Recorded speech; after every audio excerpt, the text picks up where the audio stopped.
My next speaker is coming from the perspective of another flag state, Clay Maitland. I know all of you know Clay Maitland.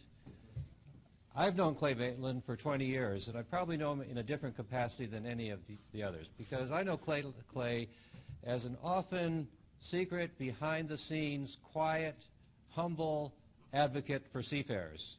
And I say that in all honesty and in all friendship. Clay Maitland, please.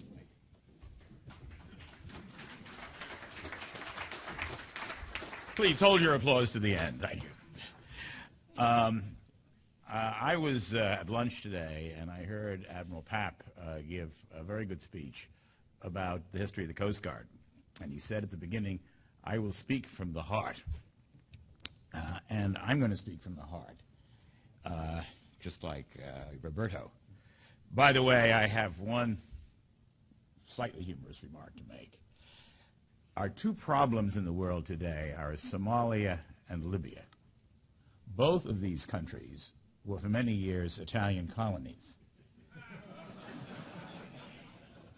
I think Roberto and I, we got to know each other when he took his little girl to school across the street from where I live, and that's how I got to know Roberto. It was a long time ago. Long time ago. The little girl is now not even a young lady anymore. She's a lady. But Roberto is to blame for everything that's happening in the world today. And he's here today to really conceal this fact by he's done a very effective job in the last couple of months in concealing the fact that it really boils down to the kind of pasta these people who were taught to eat when they were Italian colonies. So I thought I would point this out to you because I'm always very kind, and you know it. First of all, I'm not speaking officially on behalf of the Marshall Islands, and I'll tell you why not. I have very strong personal opinions, and opinions that I've heard that I've had for a long time, but which are based on what we've been discussing yesterday and today. And I agree with all the things that have been said, and I don't want these to be laid at the door of the Marshall Islands, or for that matter, the Bahamas, both countries having submitted a document which is going to go into the United Nations to the Maritime Safety Committee, which deals with some of the details that Peter just referred to. And I'm going to refer to them in a minute because, yes, I am going to give you some strategy and also some, as I like to say, meat and potatoes. But there are some general things that need to be said from the heart.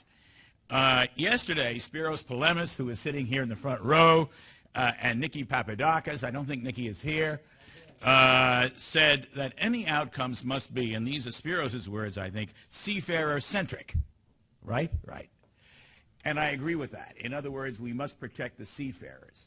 But we are talking, ladies and gentlemen, and we have to face facts. What we're talking about here are military solutions of one kind or another. And if you want to see an example of either unclearly defined missions or maybe even, and correct me if I'm wrong, mission creep, where things change in the heat of battle, turn on your television sets upstairs and watch what's happening in Libya today. You have a British general announcing that, in fact, we are not going after Muammar Gaddafi, and we have the Prime Minister of the United Kingdom of Great Britain and Northern Ireland who said in the House of Commons, and I saw Prime Minister's questions, we're going after Muammar Gaddafi. A classic example of confused and inconsistent objectives.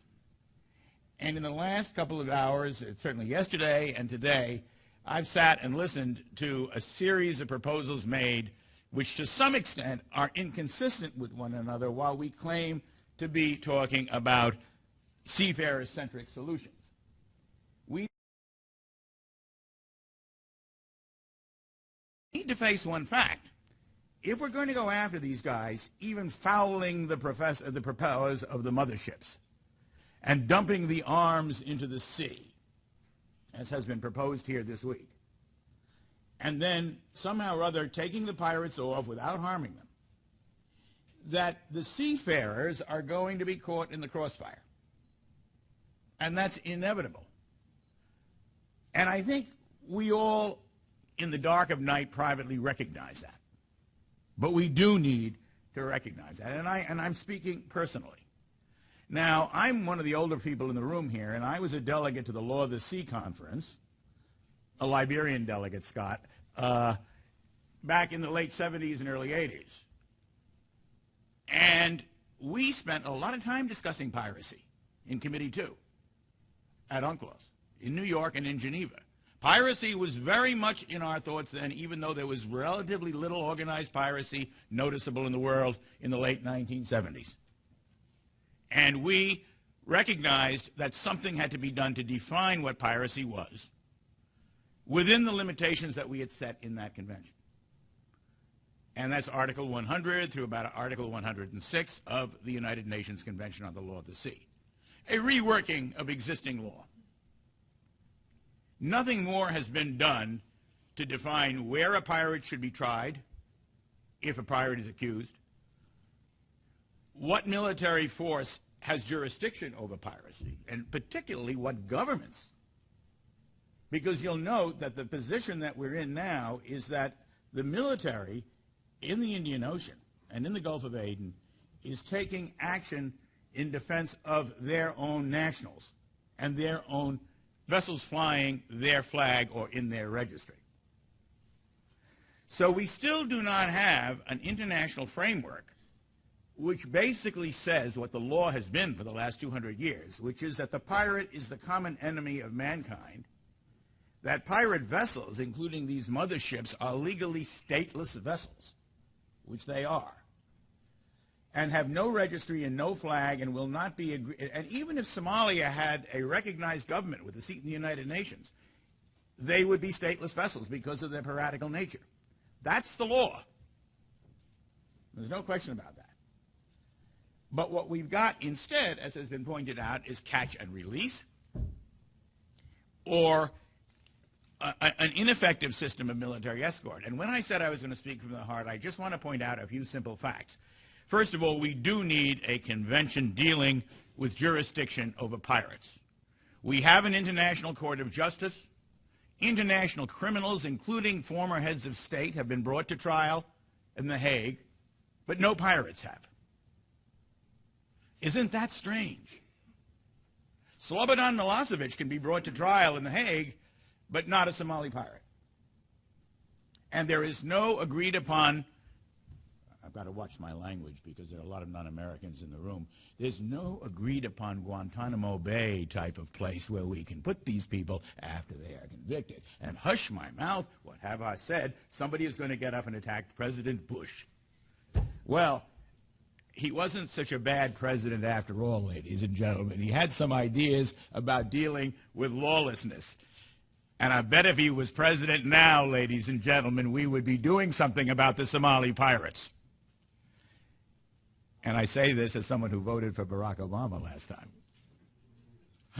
Shock. How's that for shock and awe? But I think these things need to be understood. There are very serious gaps. Now, here's another gap. And then I'm going to sit down. We're talking practicalities here because I said, speaking last, and I assured Jim and I assured you that I was only going to speak about practical things. There's another problem. I hold here in my hand a document called Piracy and Armed Robbery Against Ships, which is submitted and has not yet been, I think it's been distributed, hasn't it, Tom, at the Maritime Safety Committee. This is document MSC 8918/X. And it deals with, for example, recognition of international maritime security services and those that might be licensed by a flag state. It also deals, among other things, with vessel protection detachments. Now, the interesting thing about this document, which was submitted by the Marshall Islands and the Bahamas, so you see flag states are really thinking about these things, is that for an old-timer like me, looking at what's happening in the Indian Ocean, the navies of today have not been built to deal with fast-moving skiffs. Yes, we can go after a mothership. Sure, we can go after a mothership. We can go after a mothership with the kinds of stuff we're using now in Libya, Tomahawk missiles, which is exactly the thing I would suggest. And again, I'm speaking from the heart, not speaking on behalf of the Marshall Islands, but I am speaking as somebody who has a little bit of an affection for the navies of the world, and I realize what they're up against. They are willing to escalate, because that's what we're talking about. But if we're going to escalate, we have to have the right kind of ships. They have to be small enough to go into shallow waters along the Somali coast. We are going to have to hit the Somali villages, which means collateral damage. Somali civilians are going to be killed. I'm not being negative. I'm just being factual. This is going to happen. And we need to recognize that fact. There is one final point I'd like to make before I sit down, and I know I haven't been very helpful, but I'm just telling it to you like it is. We're a bunch of civilians here. We're all in the shipping industry. We have some of the leading figures in the shipping industry and in our representative bodies in this room right now. Once this becomes a military operation, and probably a prolonged one, the degree of input and control that we in the maritime industry are going to have, and this, by the way, has gone into in some detail in the documents that was submitted as part of the IMO World Maritime Day Conference on Piracy in February, because this is the year of piracy proclaimed as such by the IMO. If we're going to get into this kind of a situation, I would like to know, looking at you, and I see some very distinguished representatives of our industry staring directly at me, how much input we're going to have over the activities of the United States Navy, NAV-4, and the South Korean Navy, the Chinese Navy, the Indian Navy. This is very much a force of, it's a coalition of the willing and then some in the Indian Ocean.